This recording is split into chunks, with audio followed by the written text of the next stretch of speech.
Do you have a story of an uncool injury? I have a cool one, and then I have an uncool one. Okay, let's hear both. Actually, all mine are just ridiculous.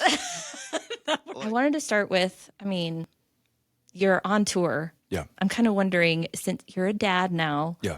and how does that change? Obviously, probably changes touring for you. Oh, yeah, 100%. I mean, it just makes it more difficult. My daughter, as I was leaving, as I said earlier, she's starting to realize that I'm leaving and coming and going and knowing what that means. She hid my keys the other day, and I'm walking out the door. We're packing up the truck.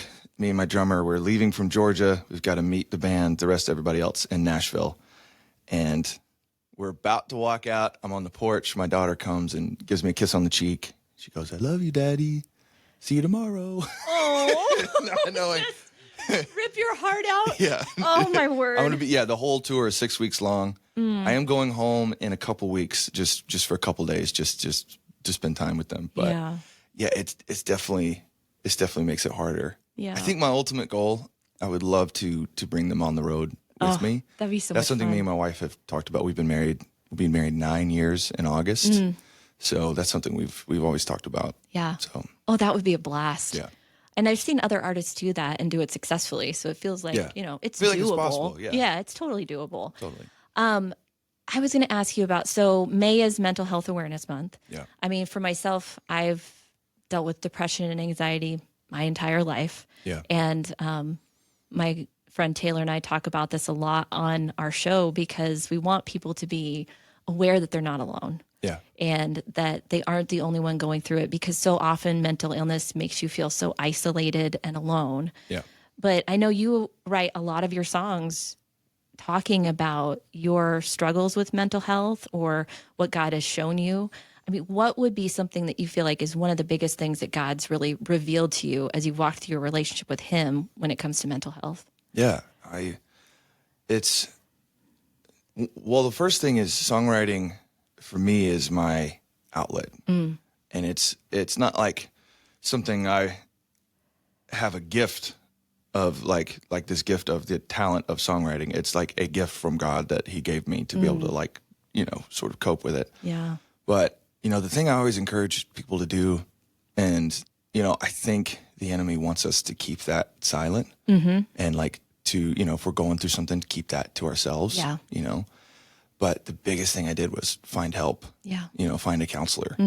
And if anyone ever comes to me with advice on what they should do about, their own mental health struggles, I always say, find help immediately. Yeah.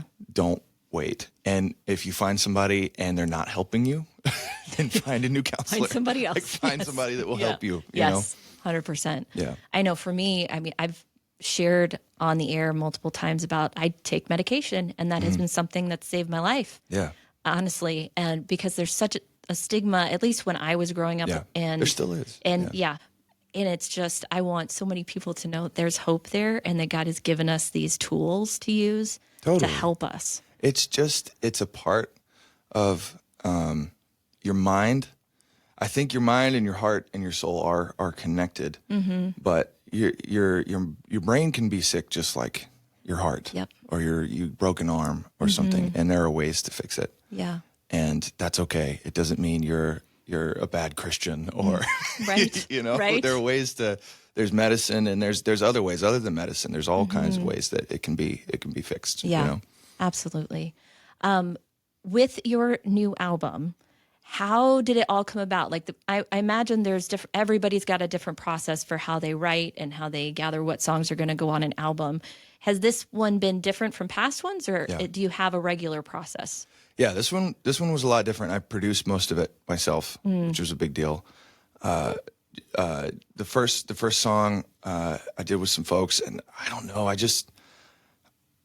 kind of felt like I'd always wanted to do this, like be a producer, and I made it, most of it, in a closet at my church that they let me use for my studio, and that was a big kind of leap, but and the writing of the songs. I think your first record, you get your whole life to write your first album. So I had like 300-400 songs This album, I wrote maybe 150 songs, so it's probably half. But I mean, that's That's a lot of songs. a lot of songs. It really is. I mean, if you're asking me if I've written 150 songs lately, I haven't. So. But the first record, I just wrote a lot, and I just picked whatever songs, you know, that I thought were the best. But this one, I would find a song, and if I really liked the idea, I would spend like months on it, just changing it. One song called "Find Peace of Mind" went through like 8 different versions. Wow.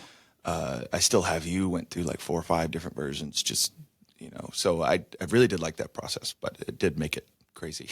Yeah. Time consuming.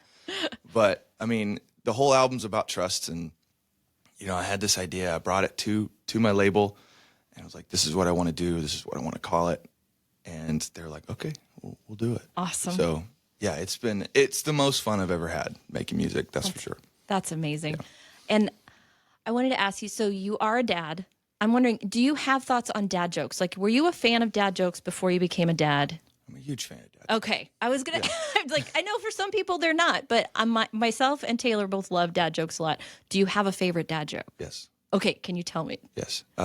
What's the difference between, let me think, difference between ignorance and indifference? I don't know. I don't know and I don't care.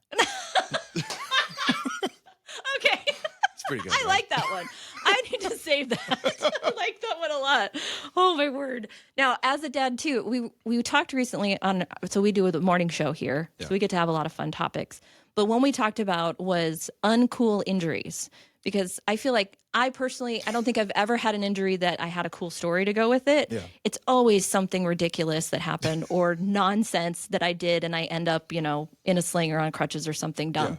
But do you have a story of an uncool injury? I have a cool one and then I have an uncool one. Okay, let's hear both. Actually, all mine are just ridiculous. Well, the first one is the one some people might know about. I lost hearing in my left ear when I was 9. I was in a jet ski accident when I was 9 years old, and that's how I started playing music. And so that was when I was 9. Lost hearing. The one uncool one is I broke my jaw riding a motor scooter. Oh. Which that wasn't fun. Eating Jell-O for like 2 weeks. No, so you had to have it like wired shut and the whole deal? It was something like that. Oh my goodness. The most recent injury I've had though was on stage, and I was at this festival in Michigan, and I twisted my kneecap. Ow. So my kneecap's like on the side of my leg. Oh, I've got pictures. It was crazy. I wasn't doing anything crazy. I was just walking on stage, and I suddenly fall down during sound check. Oh. And my band thinks I'm joking. Oh no. Like they're like, "Oh, he's making a joke." And then I started going, "Help, help." And they're like, "Oh, he's serious." So they stop playing.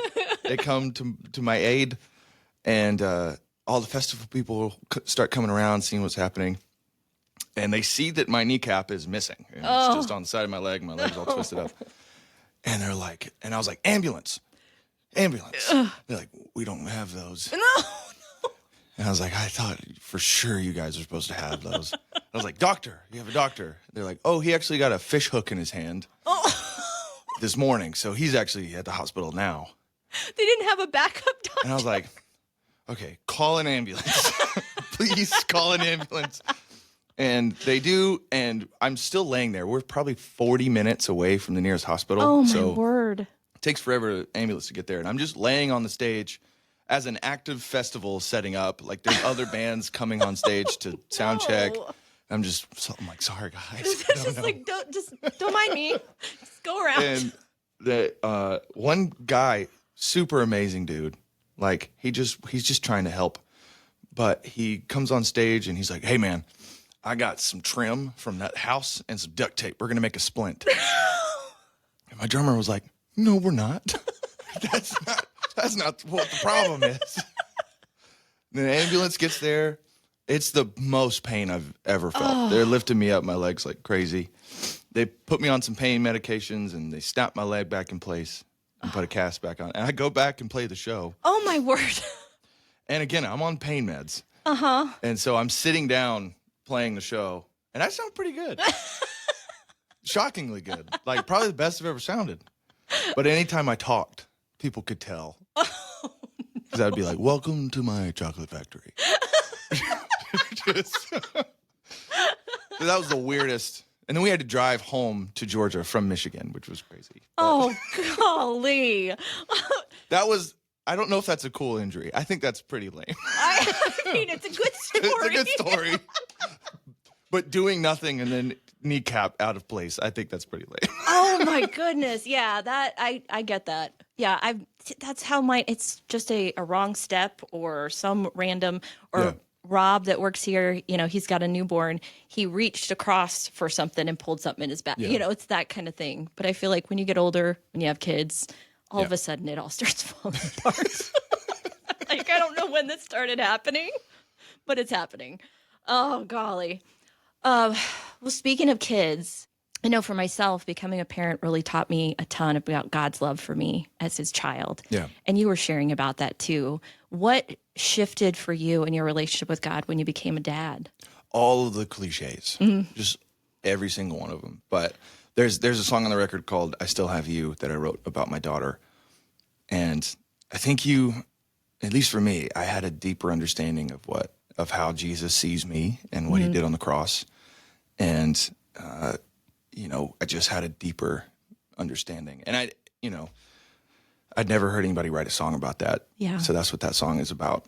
And I just had a son. My wife gave birth 9 weeks ago. Wow. And that whole process was crazy. There's another song about him called "Don't Wait on Me." It was about my wife, but we had a scare at one point where we thought my wife had miscarried, and I wrote this song with Lawrence Fleury, who's an amazing singer.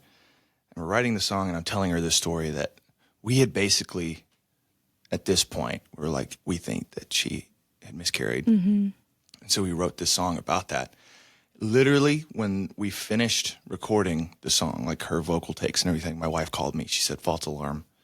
He's alive." Wow. Which was like, we all just kind of teared up in the studio. Yeah, a little bit. can imagine. It was wild. Oh. We did find out, too, he has a club foot. For those of you who don't know what that means, it's basically his foot is bent inward, and the doctors at one point were telling us that he won't walk till he's 5. It'll require super invasive surgery. And then that was also another false alarm where they're like, "Oh, actually, he'll walk on time. He'll have a very minor surgery. He'll wear castings and stuff." So he's doing great. I saw a picture of him yesterday. He's got a big old cast on, but he's smiling. Yeah. He's a happy baby. So my second son had bilateral clubfoot, both feet. Oh, wow. Okay.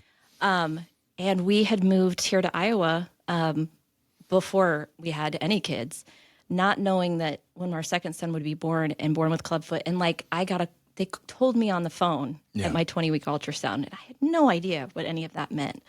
But we found out the place that has done the most research and developed new methods of treatment is in Iowa City. Wow. And so, Austin had castings and braces until he was 5. He's 16 now. Yeah. You can't even you can't tell that he ever had an issue. But I mean, it's one of those things that we were terrified, and then God was like, "No, I got you. Yeah, totally. Here's what you need, and you're right down the road from it." And and just as an encouragement of a mom, we went through all the castings and the braces, and it's a lot. Yeah. But it's so worth it, because then you see them running around and playing, and you can't even tell that there was ever an issue. It's amazing. He's gonna be tough. Oh yeah, I know. Austin's my most resilient kid, and he's the one that's been through the most stuff. And it's so cool to see how they come through that, but also the advancements in medicine and all of the things, and seeing how God has used people to bring about these things. Because I know in third world countries, clubfoot is not a death sentence, but it's you're never gonna function well. And so I know they use the Ponseti method, which is the bracings and the castings and all that. Same. Yeah. And are teaching that in other countries now, so that it can completely transform these lives. That's great. And do it for kids, which is so cool. But so hey, another clubfoot parent. Yeah. I didn't know how common it was. I didn't either. 1 in 1,000 Yeah, babies, I had no idea. Yeah. Yeah, and like I said, when they called me, I was like, does that, I didn't know what clubbed foot meant. Right. You know? I I was like, I thought, does this mean he doesn't have feet? Is it a Right. was like, and they're like, it's fine. He'll be fine. Okay, bye. It's like, what? I'm Tell 20, me, what do you mean? 20 weeks pregnant, and I'm calling my husband going, Does he have a foot? exactly.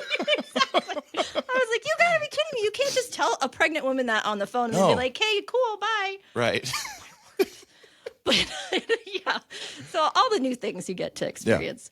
Oh, golly. Okay, I want to ask you this because there's another topic we talked about recently about when you realize you're in too deep, but you can't back out. So this story came up because I saw a video of a woman getting a pedicure, of all things. Okay.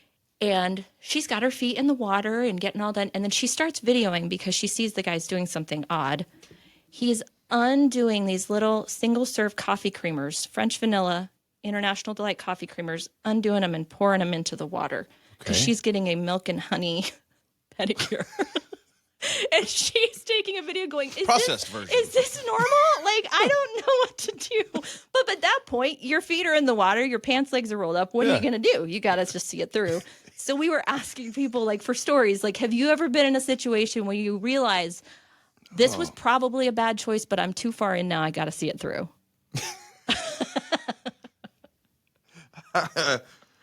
The only thing that comes to mind, I think we used to, in youth group, we used to do this, I forget what we called it. It's kind of a shaving cream fight Okay. but it also was like color war. Have you ever seen those? Yes. Like with those were the most miserable days ever. But you would think it would be fun, and then you're in it, and then you immediately hate it, and you just have to finish. Like, you're already covered in For shit. some reason, that's the only thing that comes to mind. I'm gonna leave here and come up and think of something. Right. I feel like there are a lot of youth group games that probably feel that way. Oh yeah, some of the worst things that have ever happened happened in youth group games. You would hear the worst one I've ever heard? Yes, let's go. This is awful.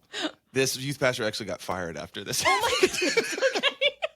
They said they're doing the game, and they said, "Hey, who's got any dirty socks? Who's got the nastiest socks?" And then people raise their hand, and they're like, "All right, take them off."